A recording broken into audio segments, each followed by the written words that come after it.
دیکھو ایک سوال کر کے جاتا ہوں یہاں کے غیر مقلد چھوٹے بڑے عالم سے، ایک حدیث شریف کی کتاب ایسی ثابت کر دے، ایک حدیث شریف کی کتاب جس کا مصنف چاروں اماموں میں سے کسی کی تقلید کرنے والا نہ ہو۔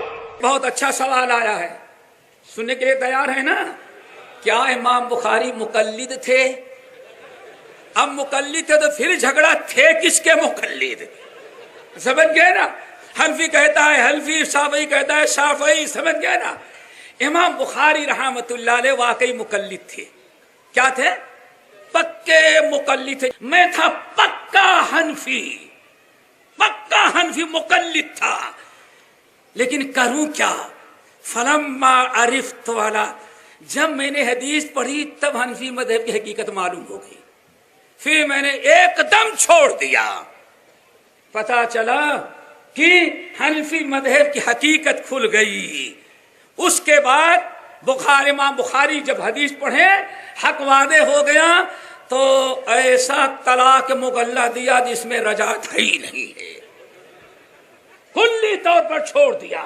فلما وقفت علی اقوالہم یا عرفت، لوگوں دنیا کے لوگوں سنو، ہم کو نہ حنفی کہو نہ شافعی کہو، ہاں ہم اہل حدیث ہیں۔ کیوں؟ جب تک نہیں حدیث پڑھے تھے نہیں معلوم تھا کہ امام کون بنے، کون بنے امام۔ سن گئے نا؟ آخر میں کون بنے گا؟ دونوں کا علم بڑا، دونوں کا قرآن بڑا، دونوں کا دین برابر، پھر آخر میں کچھ فضل جس کی بیوی خوبصورت ہو۔ جب پتا چلا یہ حقیقت ہے ان کے مذہب کی تو میں سب کو چھوڑ کر کے کیا ہو گیا؟ اہل حدیث۔ حنفی کسی زمانے میں تھے، کب تھے؟ جب تک کتاب و سنت کا علم حاصل نہیں تھا۔ جب حاصل کیے تو سب کو چھوڑ کر کے اللہ نے ان کو کتاب و سنت کی توفیق خدمت۔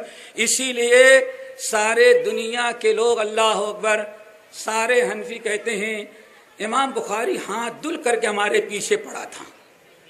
مقلد ہوتا تو کبھی آپ کے پیچھے ہاتھ دھل کر کے نہیں پڑتا۔ پھر کیا کہتے ہیں؟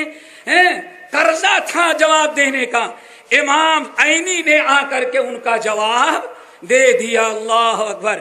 یہ کہنے کی باتیں ہیں میرے دوستو۔ کوئی عالم کوئی محدث جو ہے مقلد نہیں ہوتا، ہمیشہ کیا ہوتا ہے؟ محقق یا اور اہل حدیث ہوتا ہے۔